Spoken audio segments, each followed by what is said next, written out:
The Rip Van Winkle Caper. Gold, guilt, and the desert of delay. 4 experts in the questionable art of crime step into a mountain cave in Death Valley and try to outwit time itself. Farwell the chemist with noxious gases and a doctorate, Irby the mechanical engineer, Brooks the gun hand, and De Cruz the demolition man, a caper team with brains, brawn, and a fatal idea. Cosmoline wraps the truck like a mummy. The chambers gleam like glass coffins, and a century of sleep is the getaway route no prison can follow. A heist cooled by time, they say, as if guilt keeps a calendar and forgets appointments after 100 years. Suspended animation becomes the symbol of spiritual denial, an attempt to freeze awareness so consequences can't catch up, as if the mind could nap through cause and wake to different effects. When the lids open, Irby is only bones. The engineer crushed by falling rock, the body exposed as a temporary scaffold that cannot preserve itself by clever machinery. The desert is the ego's habitat, wide, glittering, merciless, promising mirages and delivering thirst. And into it the 3 survivors haul their gleaming bricks of belief. Brooks mistrusts De Cruz and dies beneath a wheel. Suspicion is the ego's gravity, and it pulls every plan back to violence.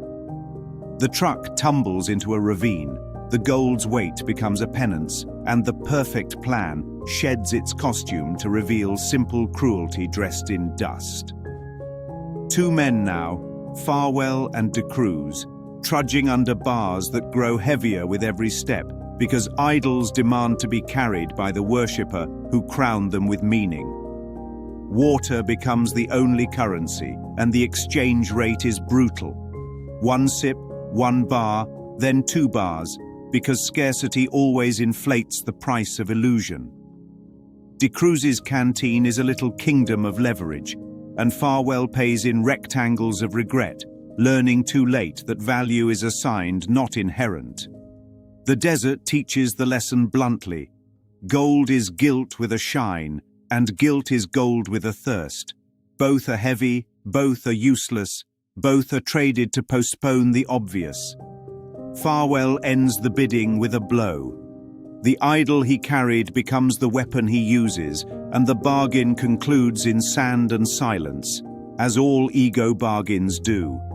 Now one remains, a man stripped to hunger and heat, and the last bar clutched like a sacrament of nothing, crawling toward relief that cannot be bought. A future couple arrives by quiet machine and offers the episode's holy punchline. Gold is obsolete, manufactured, costume jewelry at best, the idol retired by progress like a toy recalled for sharp edges. The final irony is not technological but metaphysical. Value shifts when mind shifts, and the thing that once ruled markets now measures madness on a corpse's palm. This is the parable of delay. The mind that goes to sleep to enjoy sin later discovers that time preserves nothing except the belief that made the sin look sweet. Cryogenic coffins equal dissociation. Freeze the problem, call it solved, and hope to wake without consequences. But the cause remains in the mind, and the form merely updates the theatre set. In A Course in Miracles terms, idols always fall because they were never real. The ego sells substitutes for love, bills them as immortal, and then charges interest in fear and conflict until bankruptcy feels like fate.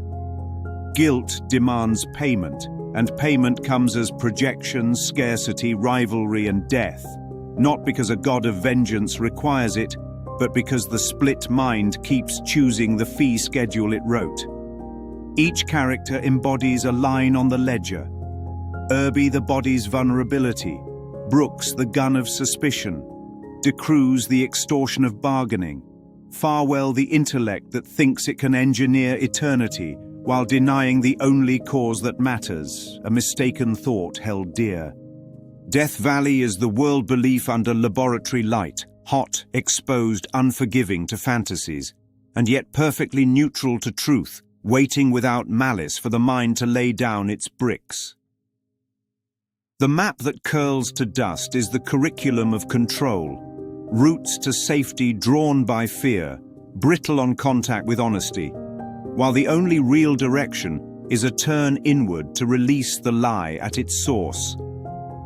The cracked ingot is the split mind made visible, shiny surface, leaden core, a promise outside and a prison inside, soldered by wishful thinking and carried like a cross no one asked for. The exchange of water for gold reveals the joke. Life can't be purchased, only recognized, and everything traded to save the self is what starves it of peace. Forgiveness is the only technology that works, not a legal pardon, but the recognition that the idol was hallucinated, the value was invented, and the loss was a story told to justify more stories. True wealth is the absence of need, not the possession of tokens. And true safety is the end of attack in the mind, not the end of witnesses outside. The ego always eats itself because its first principle is loss. What one wins, another must lose. And so plans devour planners, schemes devour schemers, deserts devour thieves who try to outwalk their shadow. Awakening is the uncaper, the stopping of the jig, the refusal to dance around the altar of scarcity, and the decision to look at guilt and let it go in the light that never charged admission. The century-later punchline is the mercy of revaluation. What once seemed precious is recognized as useless, and the mind is free to ask a better question than, how do I keep my gold safe? The better question is simple. What if the treasure is peace and it cannot be stolen or delayed? And the answer is simpler still. Then the heist was impossible. The desert was optional, and the chamber was only a dream of postponement shaken by a voice that says, "Wake now."